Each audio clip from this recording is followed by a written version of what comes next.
Hello, everyone, and welcome to a Thursday edition of the MSP Initiative Live. Thursday, actually, it's Tuesday. I'm all discombobulated because of the NFL schedule being moved around. So, of course, we got the big, two games now here on Tuesday, here in here in the NFL schedule. So, but anyway, welcome to a Tuesday edition of the MSP Initiative Live. We'll be joined by a guest momentarily to talk about a few things, but let's just get some housekeeping things done out of the way. And there's our guest. Hi, how you doing, Danny from Threatlocker? But I'm just gonna do a couple housekeeping items, and then we'll get into the good stuff. So for everyone who doesn't normally join our sessions, or just a reminder for the people that do, we do these sessions Tuesdays and Thursdays, 1 o'clock Eastern time. They're recorded and online. They're in podcast format and video format. So under mspinitiative.com, you can actually go and see all of those sessions in whatever format fits you best. We have our monthly prize giveaway. So there's 10 prizes right in time for the holidays here. So we have 10 vendors that kind of jump together to throw some prizes together. All you need to do is submit a form, and you have a 1 in 10 chance, or depending on how many people submit a form, but up to 10 potential prizes to win. And then lastly, and actually, fits hand in hand with our speaker today on MSP Initiative, we have our MSP Community Block Party, which the next one is coming up at Zero Trust World, which is what we're going to be talking about today. So you can find that under the Community Block Party. You can find information about Zero Trust World here. And if you want an invite to the party, just submit this form. And if you're an MSP, you'll be there. So with all of that being said, those are the things I like to check off as we go into this. Danny, welcome. This is like the third or fourth time you've been on MSP Initiative Live. We appreciate you. Let's talk about it. Threatlocker this is their second Zero Trust World. Let's tell people about it. Talk to us about the event and what to expect. Yeah, so the first one was actually in February this year, which was a little bit bold, but we put some safety measures in place, and now we're getting hopefully to the tail end of this pandemic. This one's going to be even bigger and more fun. But the idea is we wanted to try and bring some real value, because there's a lot of conferences in the MSP industry, but they all tend to be focused around an RMM, or they're focused around some kind of generic MSP tool that's like DataCon and Connect IT or IT Nation. And these are great events, but they're not really focusing on security. And there's lots of things going on there. And security is the biggest challenge MSPs are facing, and it's the biggest change that MSPs have made in their business. So what we want to do is we want to teach you about security from a zero trust point of view, but also from a generic, we want security is important in all layers and all areas. And we want to teach you how to sell security, and we want to teach you how to hack and be a bad guy too. So you can go into your customers and you can understand real risks. So when you say to them, hey, actually, if someone plugs one of these rubber duckies into your computer, they can just eat all your dinner for lunch, and we can show you and teach you how to do all that. So we've got 2.5 days of basically how to sell security, how to hack, how to use Metasploit, how to kill a drone in the sky, and some other really cool stuff going on. We've got training courses on how to better secure your environment, what you should be putting in your stack, and then of course it's not a party if there's no alcohol. So we've got food and drink and other cool stuff going on there. Awesome. So it seems like we're in Orlando again, right? So this is the week of the 20th of February, which is like that second to last week of February. It's on International Drive, right? So everybody that's familiar with, IT Nation, for example, usually is held right across the street, right? So this is at the Rosen Plaza on International Drive. Pretty good time to get people into Florida, especially if they're from a cold weather city. So obviously that's worth mentioning. The only time to visit Florida. So the rest of the year is just hot and miserable. February is sunny and nice temperature and great time to be in Florida. Awesome. So so it's a 3-day event, right? It's like a Monday, Tuesday, Wednesday. Yeah.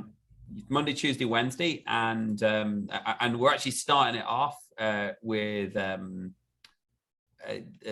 a keynote speaker. So we've got 2 keynotes. One, I think we're finishing off with Johnny Quinn, who's Olympic bobsledder. for the US, and we're starting off with John Cilio, and we've got a whole bunch of cool speakers going on through the event as well, like the CISO of JetBlue's coming in to talk about security. We've got ex-NSA, and lots of three-letter acronyms coming in, and some really cool other guys too. That's awesome. Well, that is, it's always exciting, right? Because, listen, a lot of the time the conferences are obviously about networking, and we love that, but being able to get to hear from people that you usually would not hear directly, right? I mean, that's the other cool part. I know that there's, I'm hearing, some talk about some panels. I'm hearing some talk about, are you doing any like live kind of workshopping around Zero Trust, or what else can people, look forward to? Yeah, so I mean, there's different parts. So we have panels. We have our main stage channel, which is where we're going to bring in the big speakers and the big guns, and then we also have some workshops. So we've literally got rows and rows of computers set up with hacking environments in them, and we can and we're going to use those environments to teach you how to hack, but also teach you how to implement Zero Trust, what it looks like in your environment, what failure looks like, what success looks like. We've got training courses. We're also doing Threatlocker certifications on site. So if you are a partner, you can take your test, you can get yourself certified as a Threatlocker engineer, and that goes towards your partner points, your discounts, and things like that. I saw something about a CPE credit by attending the conference. Yeah, there's some credits being issued. I'm not exactly sure how they work myself, but there's credits being issued, and lots of training going on site. That's awesome. So 3 days. Obviously you can make a little trip out of it, guys, for the people that are flying into Florida. Let me just share the agenda real quick, just so that people see it. zerotrustworld.threatlocker.com. You'll see the agendas right up top here. So day one, right? The big, obviously you're going to open up the event there, Danny, and then we're going to go into the threat landscape, right? Looks like there's some breakouts on labs that you can choose to go through, right? Yes. And then day two is where you get the additional sessions, right? I love we'll talk about the rubber ducky thing. I think that's an interesting one, but we're going to go through these examples, right? Scam emails, rubber ducky, phishing with fake websites, pineapple demonstration. We'll ask about that in a second. So it looks like there's some product updates but then this is the gold session right here, right? This is that JetBlue CISO. Remember JetBlue, for everyone that doesn't know, they're one of the very first companies to effectively home source their call center for decades, like early 2000s, right? So it'd be interesting to see from their point of view how they handle that from a security standpoint, with hundreds of people answering calls from their living rooms. Some CMMC stuff here going into the afternoon, and then on the last day, let's see what looks like it's about a half day, right? And we kind of like round out some of the security exams, and kind of a wrap up by you, Danny, and then kind of closing out the event. So could be a nice Sunday to Wednesday trip. So I figure it's either Friday to Wednesday and enjoy Orlando for a few days before, or enjoy Orlando for a little bit longer and go Monday to Sunday. Yeah, I totally agree. Rosen Plaza, it's a nice venue. It's right across the street from where everybody is familiar, with the usual IT Nation events. That was just here in February, right? So definitely check this out. I'm excited for this, right? I'm sure more stuff will end up, kind of as we get closer to the event, maturing into the schedule. But I'm very excited for this, actually. And this is your second annual event, right? And it sounds like you're gonna be doing this annually. Talk to us about the pineapple thing and the rubber ducky. I think that's interesting. Here's my rubber ducky. Keep it on my desk all the time. And this one, when you plug it in, does nothing but tell you should have locked your computer. And we use it to plug into staff's computers if they forget to lock it when they walk away. That's funny. So, open up an inappropriate website on the homepage or something and say, oops. But this essentially is for those who don't know, it's got an SD card in it. You can program it to send any keystroke you want. It doesn't get blocked by storage devices. It just essentially types at 1,000 words a minute. So you can use it to, say, upload all your data to the internet using PowerShell by pressing Control-R and typing PowerShell and then piping in a command. Or you could use it to extract Chrome passwords. That's pretty cool. just stealing people's Chrome Wow. by plugging into their computer. So many people save their credit card in Chrome. Yeah, it's amazing. Bank accounts, everything is just extracted straight from Chrome. You can use it for all sorts of other cool things as well. You can also use it just for good reasons, like typing in long license keys when you're installing Windows back in the days of Windows XP and things like that. But it's pretty cool. So we're gonna do a lot of, here's the coolest hacks with the rubber ducky. Here's how you program them. Here's how you make them. And we're actually giving you one of these. So when you get to the show, one of these is going to be in your bag. You're going to be able to bring it into training. You plug it in, use it. I would highly suggest everyone keeps their laptop secured while they're on site, because there's going to be a lot of people walking around with rubber duckies. I would, if I were somebody going to this conference, and I will be, I may come with a completely brand new computer out of the box with none of my stuff on it. Yeah, it's funny because I never bring my real laptop, even though it's to an event. I always have like a test machine with it, and maybe put some hot glue in the USB ports just so no one can plug anything in. It's not a bad idea, because there's going to be some smart people here, and I'm sure the conference Wi-Fi might be pretty open. Yeah. So and talking about Wi-Fi, pineapples. What's the pineapple thing? It's a really nice piece of fruit. I love pineapple, the fruit, obviously. So a pineapple, we're going to do some cool stuff with that. And essentially, I'm not going to give away the details, but I'm hoping this plans out to be a really fun event with the pineapple, because there's a couple of things we're doing, and we're doing some demonstrations on it. We're going to show you how to program them. Essentially, a pineapple allows you to go in and take over someone's Wi-Fi. So next time you're on a flight, not JetBlue, because we like JetBlue because they're coming out to us, but next time you're on a flight and you want to take over the Wi-Fi, a little pineapple device with you might allow you to do that. Collect some credit card numbers. Don't do that. It's a joke. Don't do it. But it's essentially allows you to hijack a Wi-Fi and then. Yeah. Words of advice. Try and do that not on the plane. Who knows what'll come from that. Yeah, maybe don't try and hijack wireless signals on a flight. That might be a really bad idea. Yeah. We're putting out the disclaimer right now. I'm sure there'll be some sort of red banner when you go into that session. He said Pete from Equilibrium comes in. He says it's almost like a mini black hat at Zero Trust. Yeah. Pete, sounds like he's putting together a cool event. Yeah, and this is really going to be focused around MSPs as well. So that we're not just talking about, oh, well, I've got a team of 50 people to manage this. What can you do to protect your customers and make money at the same time? So it's black hat. We do have a lot of enterprise people attending, but it's 90% MSP, and it really is going to be focused on building security for MSPs and lots of fun. And that's awesome. There's supposed to be some really cool stuff we do with the drone and Wi-Fi's and pineapples. So we'll see how that. So this sounds like a very interactive event. I mean, if you're just going to sit back and watch a screen, I think you're getting the wrong idea here. Sounds like you're going to walk away with some pretty cool things. I mean, we all laughed about the time where you could just drive down the neighborhood and see whose Wi-Fi was open. Now it sounds like you might be able to take it a step further.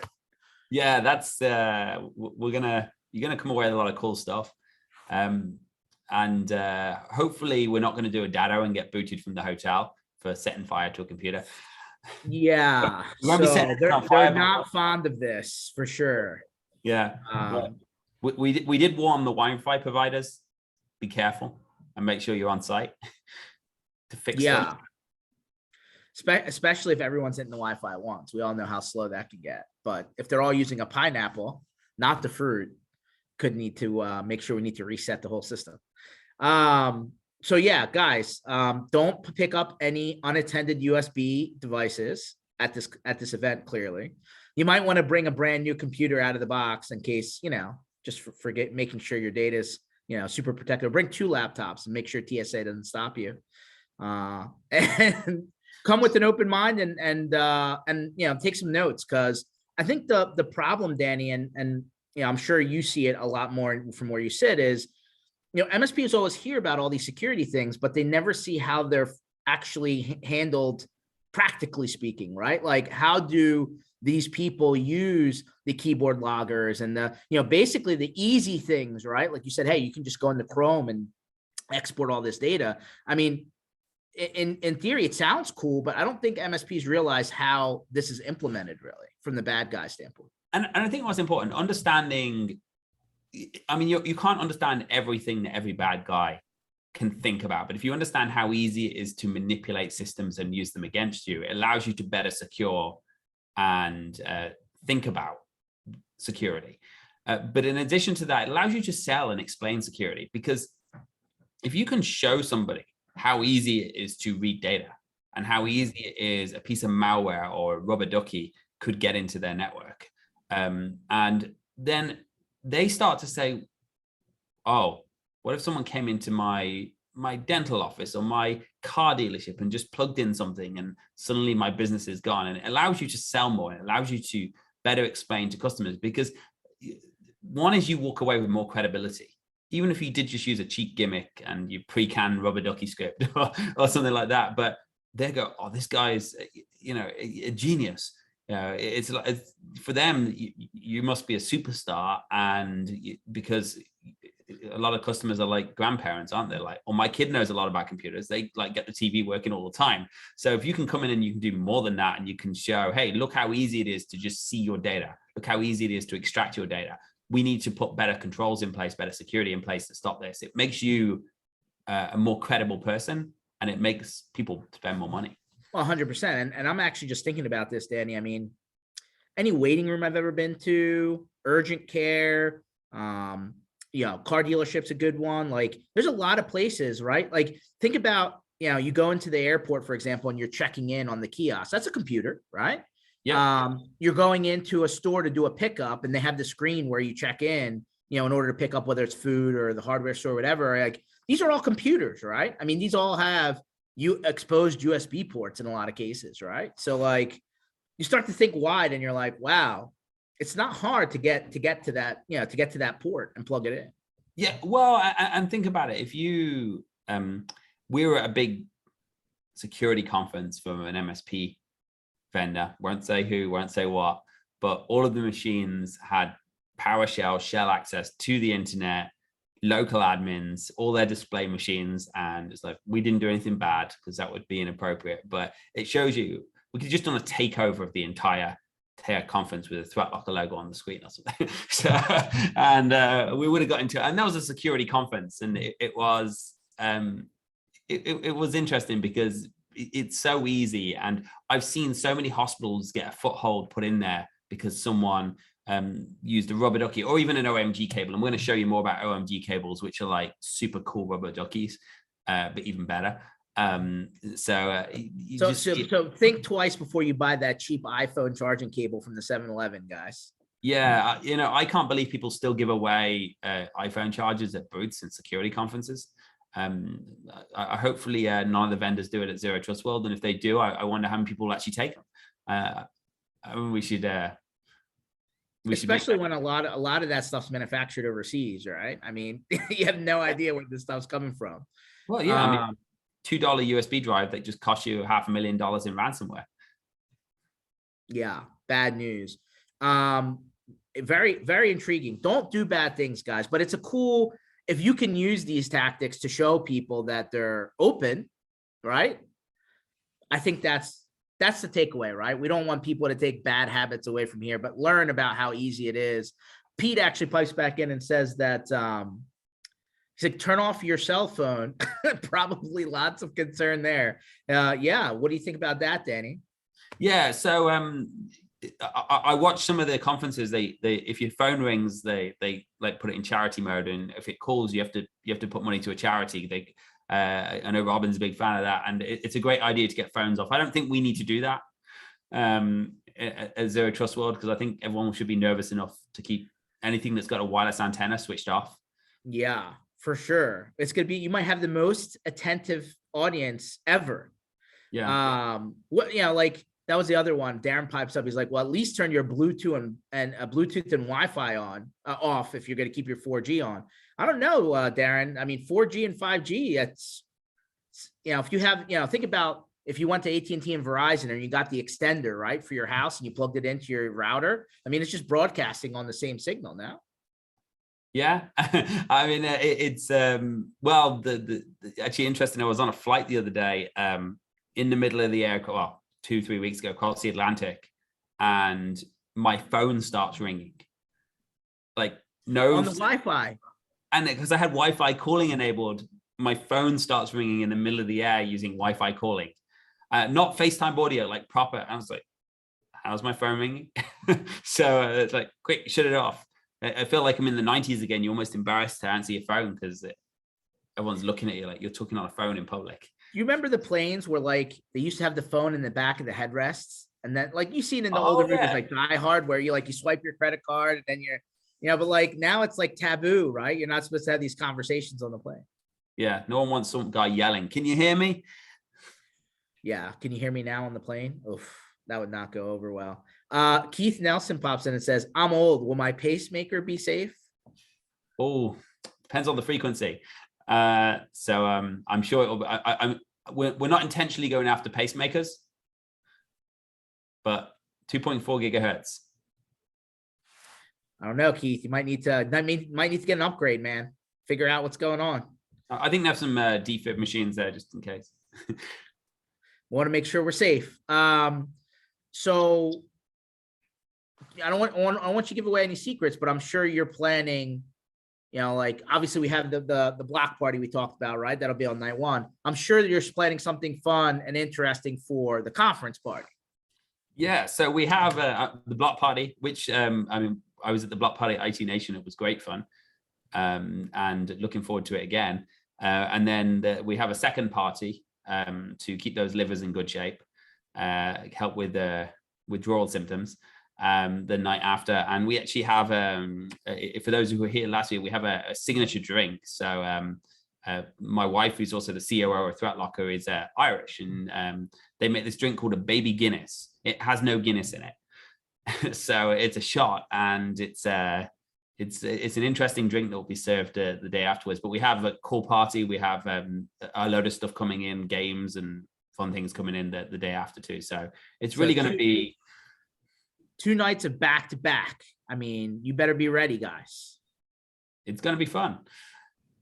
Very cool. So I got more people pumping in. So Keith says, Keith was the pacemaker guy, says, I need to be alive for the Cowboys Super Bowl party. Keith, you might need a few more years on that pacemaker, man. Don't think that's happening this year, but I appreciate the upside optimism there. And then Pete's like Keith, I'll have to invoke my insulin pump too. All right, we got a lot of people with connected devices in their and they're implanted here. So we have to stick to drones and Wi-Fi and Bluetooth.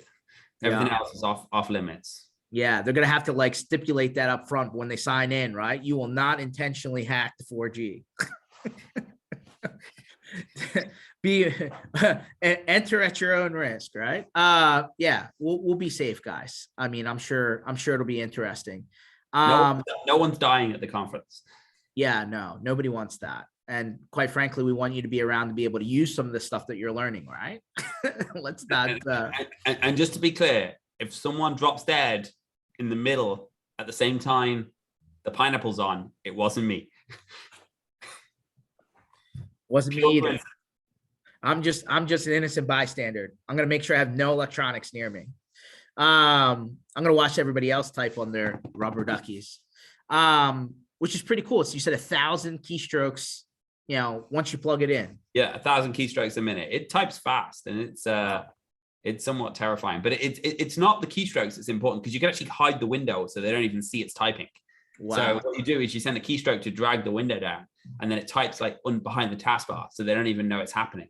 Wow. The OMG cable is even cooler, and we'll get into that at the show because we can't show all the good news now.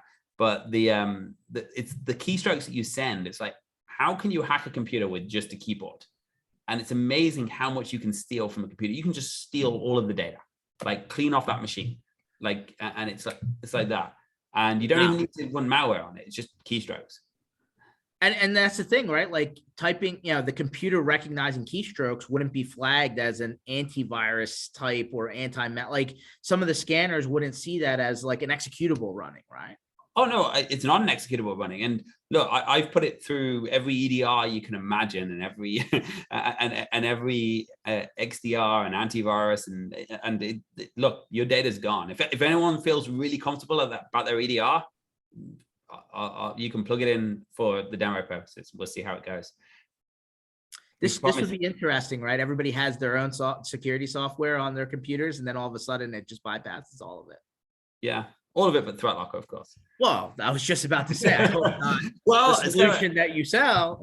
But yeah, I mean, the idea is what we're saying is, hey, let's limit what the apps can do. So when they are compromised, when the keyboard does fire up, let's handicap it to a massive extent. So we're not going to upload all the data because it just can't do that, as opposed to let's look for something bad. But it's really interesting. It's a really cool tool. And you will get one included in your bag when you show up. So when you show up, you get a key essentially to hack things.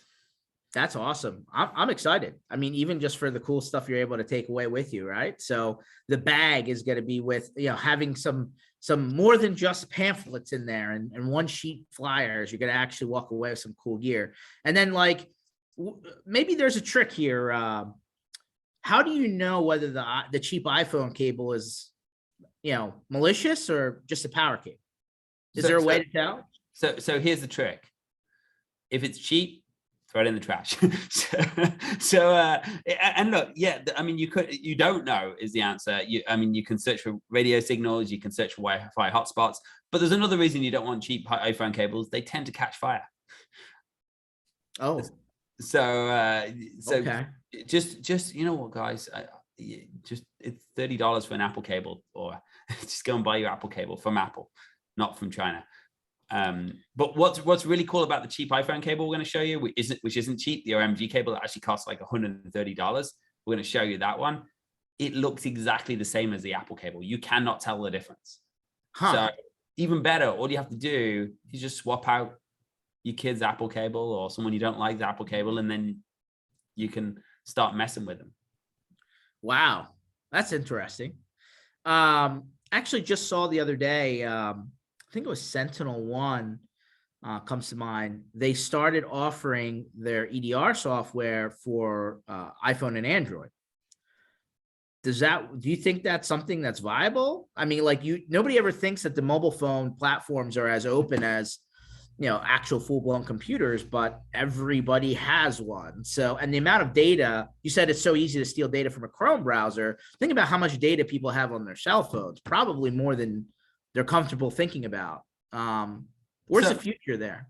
So, and there's two different platforms, because you've got Android, which is pretty much fully open. So that's a computer, and you can install MDM and you can install security software of other.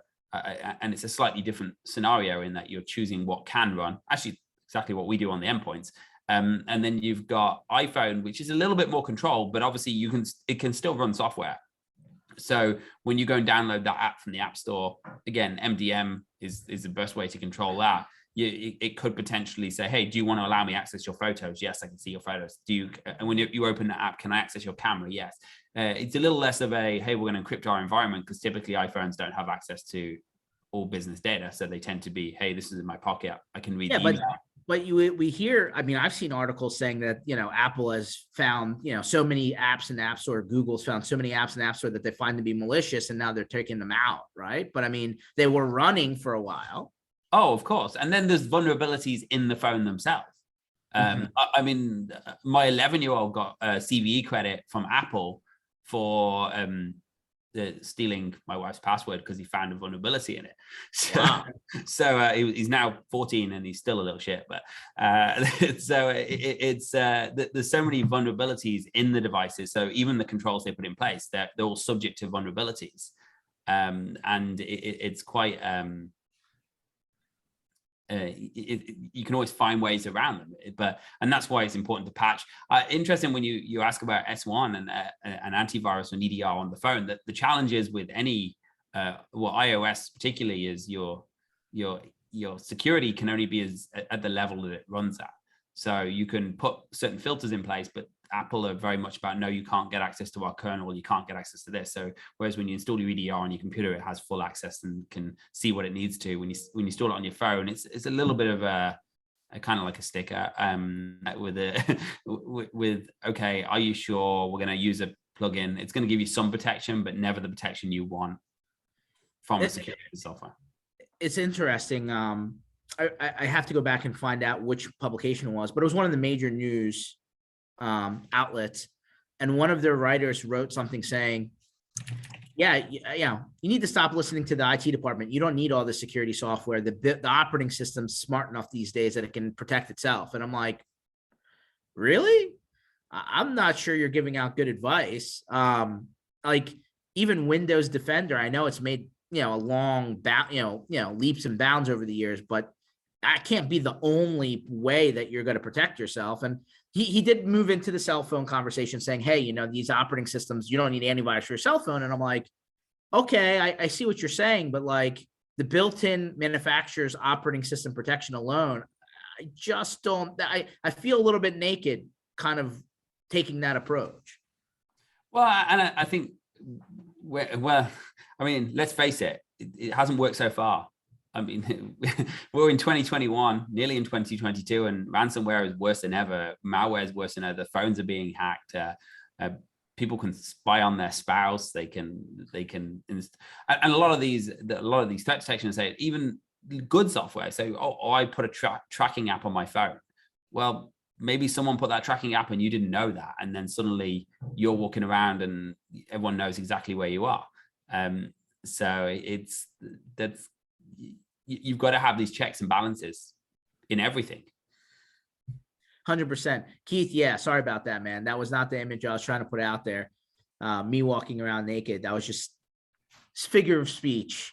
But that being said, no, to your point, Danny, I mean, there's a lot of, just topical, conversation at the moment, but like you're seeing all these articles about how air tags are being used in a bad way, right? Like they put them in cars to follow high-end cars that ultimately get tracked back to the neighborhoods, they get stolen, or they're being used from a criminal aspect rather than actually you just trying to find your keys.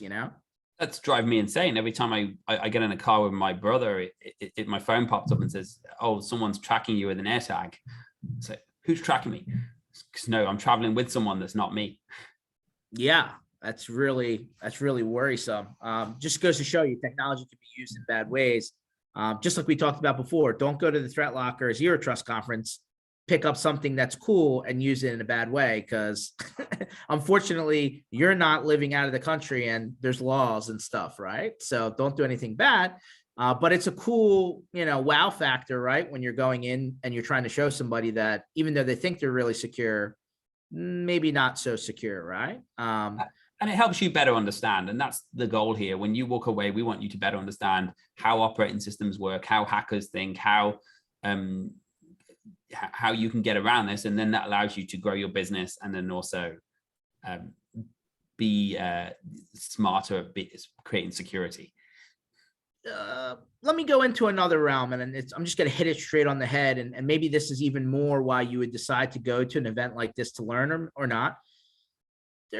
All of this, anything that with the word cybersecurity attached to it seems to be doing very well, right? Stocks are up, sales are up. There's always this conversation about, paper tiger is the term that comes to my head, right? Like, all right, you bought all the security software, but it really didn't help stop the stuff that's happening, right? Like it seems to be paper thin, right? So we call it paper tiger, right? Never really helps you when you need it the most. And like, obviously there's a big push on cybersecurity. Obviously we know this. And then of course you have some vendors saying, well, they're saying you don't need my stuff, but you really don't need their stuff. And there's this kind of put your chest out, right? Why does one work over the other and not vice versa? What is the message to get it? I mean, obviously the message is you need to understand what the possibilities are in order to protect yourself, right? Like security is only just reducing risk, right? There's no 100% secure. We hear this all the time. So how does an MSP, go ahead. Reduce the right risk though, and understand what the risk is. And this is, if you understand how people are attacking you and you understand what is effective. I mean, some examples of the most bullshit statements I've heard in the world recently, it's taking away admin permissions. Now my users can't run ransomware. It's like, yeah, 90-something% of ransomware didn't need to be an admin to run. So, nothing wrong with taking away admin permissions, but understand, that's like taking Tylenol to stop herpes. it's not going to work. I mean, you've got a headache, you want to take Tylenol, but so understanding. I mean, it'll slow down some stuff, obviously, because if you're telling me that ransomware is not required, like it can be run on non-elevated rights and still get to its outcome. Yeah. So, but understand, this is what am I solving for here? And yeah, you should take away administrative permissions, because you don't want someone to be able to change your Windows folder. You don't want someone to be able to embed drivers into your system. There's good reasons to do that. It's not to stop your files on your network share getting encrypted, because it's not going to help. So just understand what you're solving for. You put a house alarm in your house, that doesn't stop somebody breaking in. It lets you know somebody's breaking in. So in the middle of the night, you're not sleeping in the bed with some guy standing over you, emptying your door, but it doesn't stop somebody breaking in. So you don't say, well, I've got a house alarm, I'm not going to lock my doors. You have to think about, well, what am I solving for? What am I stopping? How do I restrict a bad guy's access? And what can I do to make my network more secure? And you think about the same way when you secure your house. You buy cameras so you know what someone's doing, and you can see someone's after the event. You buy a house alarm to alert you so you can stop the damage before it gets too big, or you buy a lock on your door. If you're a locksmith, by the way, we talk about that, the hacker and the rubber ducky, you know what locksmiths have on the inside of their door? Deadbolts. Wow. Because they know that anyone can pick my lock. Well, they did say that like 88% of the door locks that you can find in Home Depot, Lowe's, and in most residential, locations can be picked within like less than 90 seconds. Yeah, that's why locksmiths have deadbolts, because they know that this can be picked. But that doesn't mean you shouldn't have a lock, even if it can be picked. That 90 seconds is a big delay. It can mean the difference, and depends where you live, with the cops being there or the cops not being there. Yeah, it's true. That's true. But making sure you understand what you need and what complements each other and what doesn't complement each other. That's the important fact. Yeah, let's take that theme for a second, right? So like, obviously there's companies out there that do, SOC as a service, and they're trying to monitor for things and really kind of understand when the alarm gets triggered, right? But, there's a lot of people that struggle to finding out things in a reasonable amount of time to prevent damage from occurring, right? Like when the alarm triggers, right? Somebody picks your lock, they get into your door, the alarm triggers, you hope that that's enough time for you to do something before something bad happens. Unfortunately, in IT world, by the time the logs get to anywhere reasonable, in terms of you understanding what's going on, that may be too late. No, I mean, it normally is too late. We saw the ransomware on July 4th. I mean, it was too late. It happened.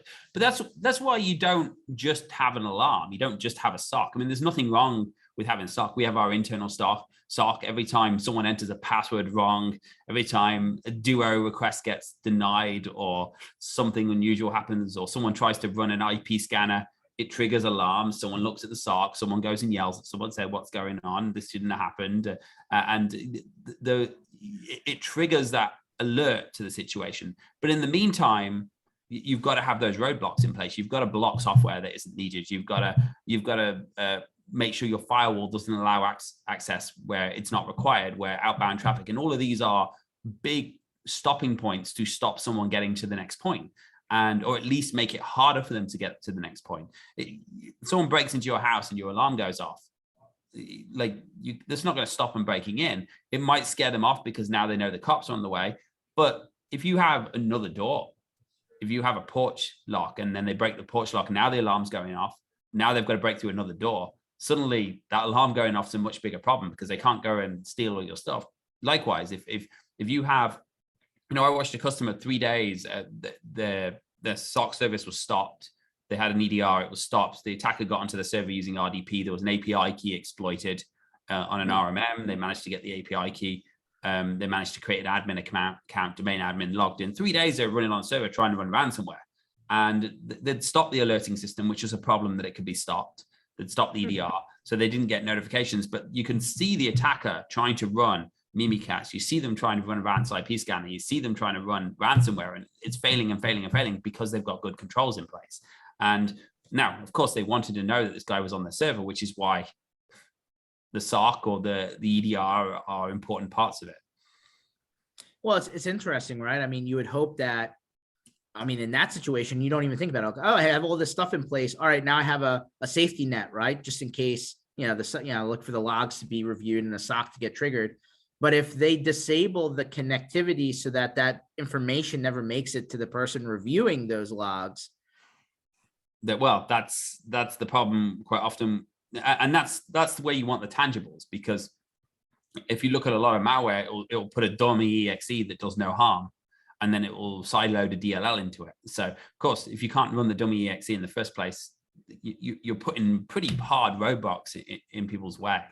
And when you're building your security, you want to think about what tangible things can I do? What controls can I put in place that are actually going to stop this? I mean, and you have this layer of detection and alerting and SOCs and email filtering to reduce your risks even further.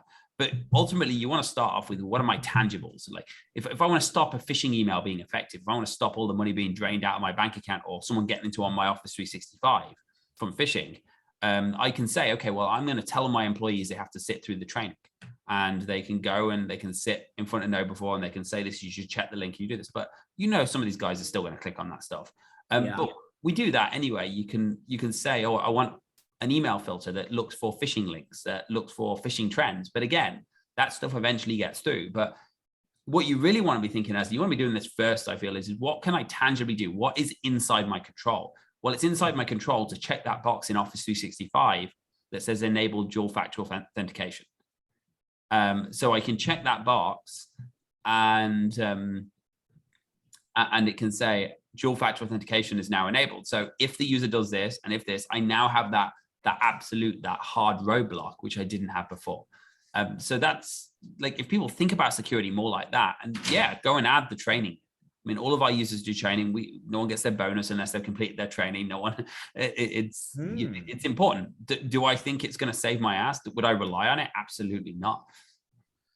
Wow, that, by the way, that's a cool little wrinkle, right? Hey, yeah, you've earned your bonus, but the requirement to get there is you actually have to finish the security training. That's the first time I've heard that one. But we call them bonus contingent tasks. That's cool. That's a cool tip. Write that one down, guys. That's you just took away. You didn't even go to think about all the stuff you're going to learn at Zero Trust World. You took away something already.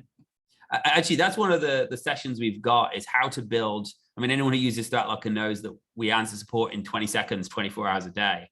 And the guys know what they're doing, and the cases close quickly, and it's very, very smooth. And we're going to talk about how we achieve that. I mean, how does a company have 24-hour support, 20-second response time? 20-second response time. Like, that's not an automated response. It's a human being. No, this is a human. Well, you go onto Threatlocker support and you say, hey, I need help. And we're not talking about a human offshore. We're talking about someone sitting here in Florida. And how did we build that help desk? How do we build a culture where issues have to be solved as fast as possible? And what we did, and we have some really interesting tips that we're going to share about how do we get 80% more out of our staff? Because that's the goal. How do you get more out of your help desk? Because you can keep hiring people. It doesn't, and you get less and less efficiencies. But how do you get more responsiveness, more speed, better accuracy, better support out of the same staff? And one of our sessions is actually, we've got our director of support, who's actually comes in and talks about ways that we incentivize staff, payment plans, comp plans, ticketing systems, measure. This is really interesting, right? There's been a lot of dialogue in the past about how do you build a comp plan for a technical person that actually incentivizes them to not cut corners, right? So that one's an intriguing one. Yeah. Oh, and it's what we do, and we continue to do, and continuing to improve. So one of the sessions, like I said, is our help desk manager on our business sessions is our support manager is going to come in and say, how do I get 1,200 app checks done 3 times a day without delay? How do I make sure that the support are answering fast, and the pure objective is how do I solve this customer's issue right now? Not can I put it off till tomorrow, or can I come back to you? How do I get that? And how have we built those plans out? And how do we reward people But more importantly, how do we actually do that? Because people often think about, a comp plan, pay more money. No, like if you do this right, you're paying less money. I mean, we saw when we started implementing procedures, we saw app checks, which is the most basic thing our support team do, go from 20, 30 checks a day to 200 checks a day. Wow. So that's very interesting. You make a lot of good points there. Keith pops in with a question. He's like, serious question. How do you balance sales and networking and the actual customer relationship? He said, BSing with your clients has value. Okay, so let me rewind, make sure I state this right. So how do you balance the sales networking and customer relationship side, right, versus the KPIs that push time? Well, I think so, and you're right. Strategy, and I don't want to share too much of our strategy because people will start seeing it as strategy, but strategy on how do you interact, how do you socialize, how do you drink with clients, how much time do you spend in a bar, like what you do in the bar, who's buying the rounds, how much you drink, is those kind of things are incredibly important versus what's my output to this.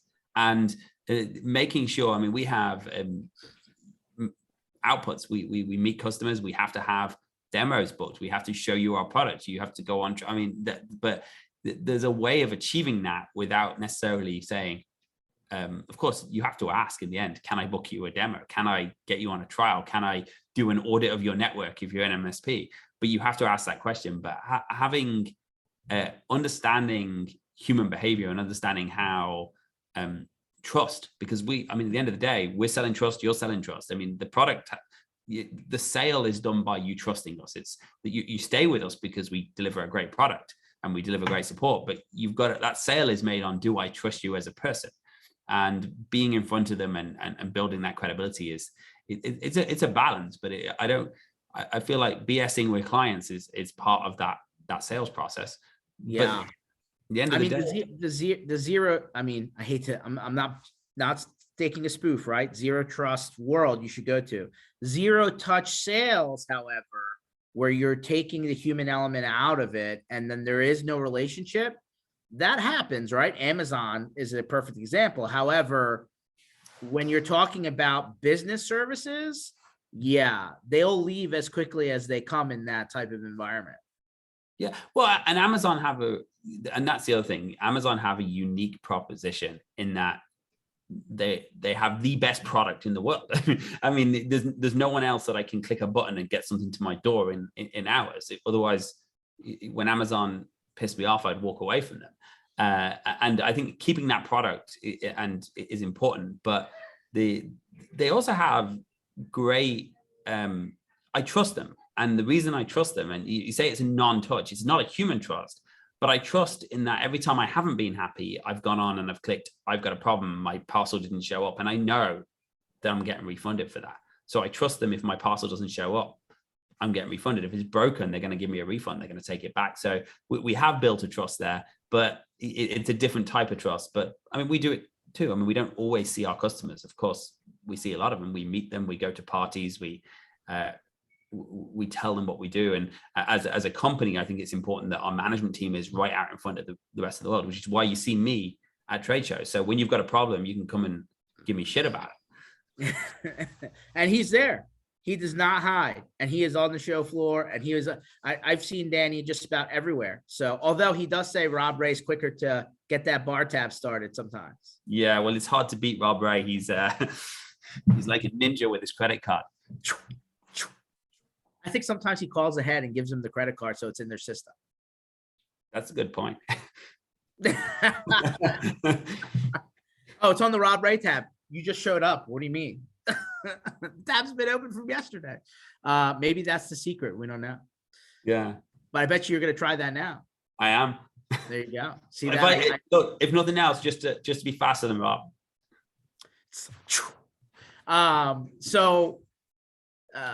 So zero trust world, how many people do you have room for? Like, is this a 200 person event? Is this a 1,000 person event? Is this a 1,000,000 person event? What's the expectation?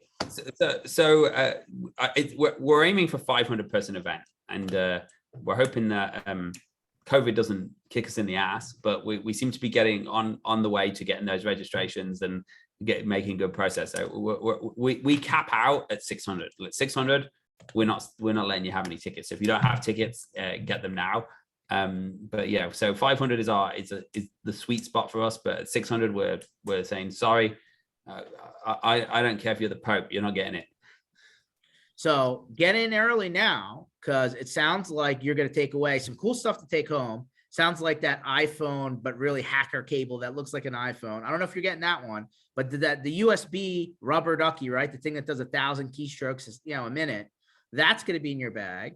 You're going to learn a bunch of stuff on site. You're going to find out what a pineapple does, but do not use it on airplane Wi-Fi. That's my personal advice to you. Although I'm sure somebody's going to do something stupid, but don't be that person. And it's in Florida and it's in February, because I'm going to tell you, in Philadelphia in February, it is not warm. So I'm planning to be, down there in better temperature. I think it's going to be in the 70s. Yes. In that time of year. That sounds about right. And there's one more cool thing. See this shirt? We're mailing these out when you buy a ticket. Now, we're not mailing them out because we want you to wear them, although we do. They're cyber hero shirts. We need you to get pictures and tag them, and tag George as well. When you tag them on social media. There's a post going out on Threatlocker. I think you tag ZT World 2022 in the picture. Now, when you tag them, we're going to give you points. Now, if you tag them with a picture in your office, you can get a point for that. You tag them. I've got one. Unfortunately, I'm not allowed points. Flyboarding, like, it looks really awesome. Flyboarding. It sounds like you need a helmet for that. Yeah, I took my helmet off for the picture. Okay. Don't do that at home. He said you have to keep your life jacket on, and I said, can I put it over the top of my life jacket? But yeah, take a picture. We've got some other cool ones to go and take a picture, whether you're in the Grand Canyon or the Statue of Liberty or wherever. Do something cool. Take a picture, or flyboarding, skydiving, whatever you're doing. Take a picture. Tag Threatlocker in it. Tag George in it as well, just so we know that you're watching this.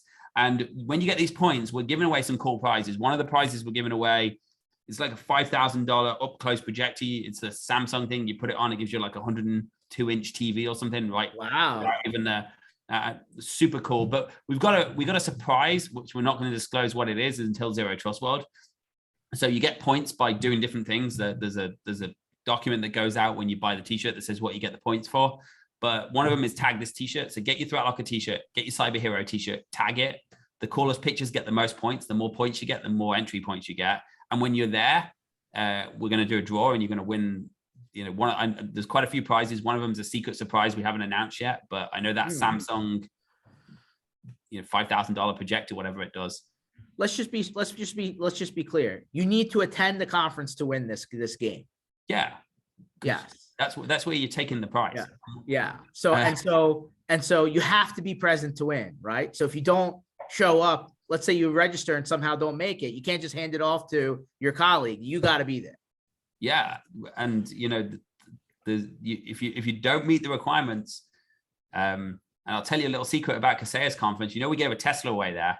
I do. That was cool. So when Kaseya drew the first people, they draw them off stage. They hadn't met all the requirements. So someone lost the Tesla. So nobody won the Tesla? No, it goes to the next draw. Oh, okay. All right. So somebody did take the Tesla. Someone did take it, but the person, and we won't say who it was. I mean, I wanted to say who it was, just so they knew that they lost a $60,000 car. But yeah, so make sure if we draw you, it kind of stings because you lose a car. It's not the same as not winning a car. We're not giving away a car, but we're giving away some cool stuff, and we're going to announce it at Zero Trust World. But yeah, make sure you do it. And to get more entry points, get your Cyber Hero t-shirt. You're going to get mailed one out when you buy your tickets. It says, what size shirt are you? Don't put small if you're extra large, because that picture will not be great. And take a picture doing something cool.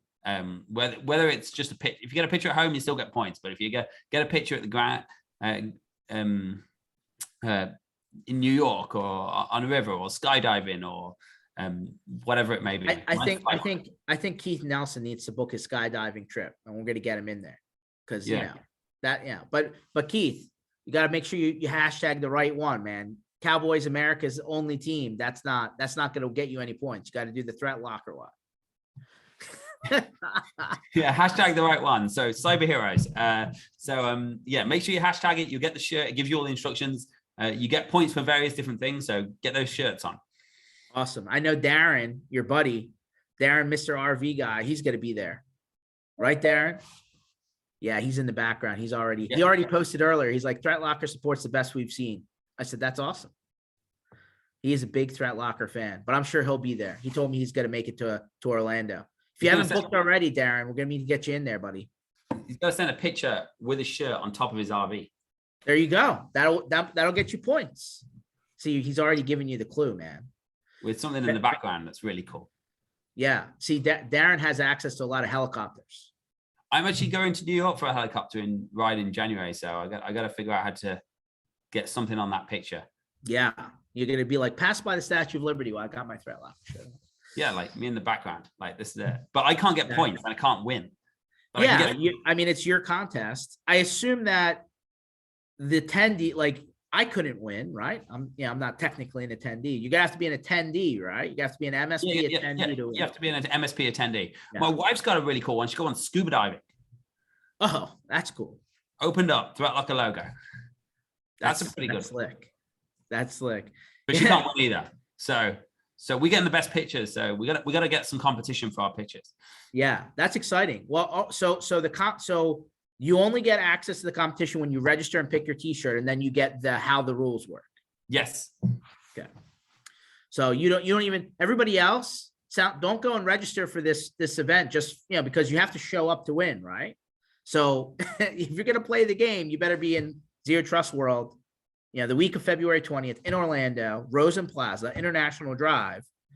And like, I assume that you're going to have to be on, wait to the last day to figure out if you won or not, because they're going to make you go all the way through the conference and know if you won, because like that's how it works. Oh, yeah, we draw. Well, and we've got the Olympic bobsledder as our final keynote. He's not Jamaican, but he's American, but he's still an Olympic bobsledder, and he's going to do the final keynote. And then we're going to show who wins. And that's like awesome. I said, there's the prizes we're announcing, and there's some cool stuff we're not announcing until we get there. So guys, zerotrustworld.threatlocker.com. Check it out.